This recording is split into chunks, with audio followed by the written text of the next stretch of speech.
آج کی محفل کا عنوان 11ویں شریف سے موصوف ہے۔ 11ویں شریف ہم المشہور 11ویں والے بابا جی کے نام سے شیخ عبدالقادر جیلانی الحسنی والحسینی رضی اللہ تعالیٰ عنہ کی یاد میں مناتے ہیں، لیکن اس کا مجموعہ جو ہوتا ہے نا سامعین کرام، پوری دنیا کے اولیاء اللہ کا ذکر ان کے ذکر خیر کے ساتھ ملتا ہے۔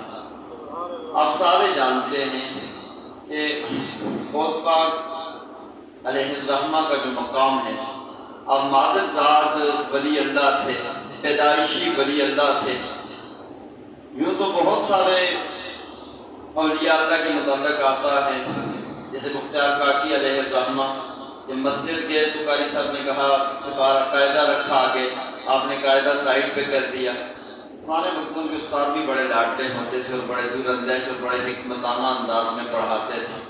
بچے کے آگے سپارہ رکھا، سپارہ بھی بچے نے ایک طرف کر دیا، پھر قرآن پاک رکھ کے کہا پڑھتے جاؤ بچے جہاں تک تمہارا دل چاہتا ہے۔ بچوں کو مائل کرنے کے لیے کچھ حکمتیں کرنی پڑتی ہیں، گو کہ اساتذہ کے اندر کچھ لوگوں کی نظر میں معجوب باتیں بھی ہوتی ہیں، لیکن سبھی انگلیاں برابر نہیں ہوتی۔ کچھ استاد بڑے حکمتانہ انداز میں پڑھاتے ہیں، ہر ایک کا اپنا انداز ہوتا ہے۔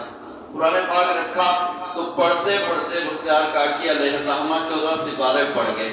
ایک میں آپ کو روایت بتا رہا ہوں، تو صحابوں نے پوچھا کہ بچے توتلی زبان کے چھوٹے سے بچے تھے، کہا یہ کیا؟ کہا میری والدہ 14 سپاروں کی حافظ تھی، اور وہ حافظہ جو جب قرآن پڑھتی مجھے گود میں لیتی تو صبح شام مجھے قرآن پاک کی وہ آواز و تلاوت سنائی دیتی۔ خدا نے مجھے بھی 14 سپاروں کا حافظ بنایا۔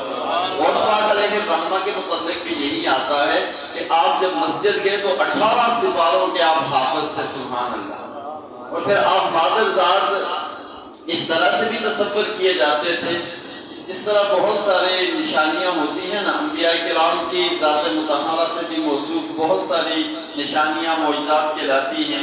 یہاں بھی کرامتیں کچھ آپ کے بدن اطہر میں آنے کی بھی ہیں۔ اور پیدائش کے بعد کہ جب آپ رمضان شریف آیا نا تو سامعین کرام رمضان شریف کے اندر ہی آپ کی پیدائش ہوئی تو آپ نے رمضان کے اندر ہی اپنی والدہ کا جو دودھ مبارک آپ نے پینا ہوتا تھا، سحری اور افطاری میں آپ دودھ برآمد فرماتے تھے۔ اتفاق سے جب 29 روزے ہوئے تو آسمان میں ابر آلود تھا، بادل وغیرہ تھے، سب نے فیصلہ کیا کہ مشکل ہوگا عید کا ڈیسائیڈ کرنا۔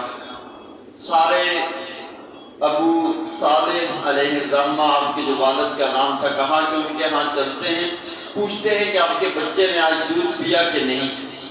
رات تراویح بھی پڑھ لی تھی، صبح سحری بھی کر لی تھی 30ویں روزے کی 29ویں کے بعد، پھر سحری کے بعد انہوں نے نماز فجر بھی ادا کر لی۔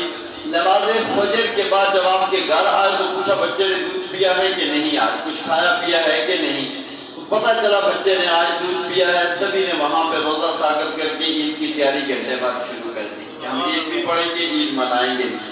اب بہت ساری باتیں ایسی ہیں جو آپ کے بچپنے میں بھی آپ کے والد کے پاس لوگ آئے، کچھ ایسے واقعات میں اشارہ باتیں کر رہا ہوں تاکہ آپ کو سمجھ آئے کہ اولیاء اللہ کا مقام کیا ہے۔ کسی ایک بات کو لے کے میں بیٹھ گیا نا، یہ کرامات آپ سارے سمجھتے ہیں کہ ان کا مقام، کرامات کا مقصد کیا ہوتا ہے اور کیا کیا وہ صادر فرما سکتے ہیں۔ اب چھوٹی عمر میں بھی جب آپ کے والد کے پاس کوئی آیا نا، کوئی سوالی آئے، کوئی بات لے کے آئے، سامعین کرام اندر سے جب واپس آئے نا تو پھر بھیجا، کہا پھر جا کے مانگو۔ اماں جی نے کہا نہیں دیں گے، بس انہوں نے مجھے کہہ دیا جاؤ تمہاری مقدر میں اولاد نہیں، تو پھر باہر سے بھیج رہے۔ دوسری بار گئی اماں جی، تیسری بار جب اندر گئی نا واپس، کہا میرا سوال اوپر قبول کروا لیں۔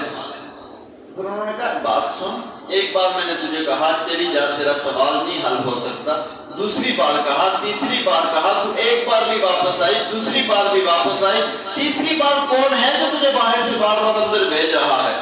تو پھر اس نے کہا وہ بچے نے مجھے کہا تھا ایک بار بھی جاؤ دوبارہ مانگو، پھر کہا تو مانگو، پھر آپ کے والد گرامی نے کہا پھر اس بچے کو بلاؤ، اسی سے مانگو یہی تمہیں دے گا۔ اس وقت بھی آپ نے دعا کی تو وہ دعا قبول ہوئی، اماں کی اولاد ہوگی۔ عرض کرنے کا مدعا سامعین کرام، آپ جیسے جیسے آپ کی عمر مبارک بڑھتی گئی نا، آپ کے فیض و برکات کرامات آپ کی بڑھتی گئی۔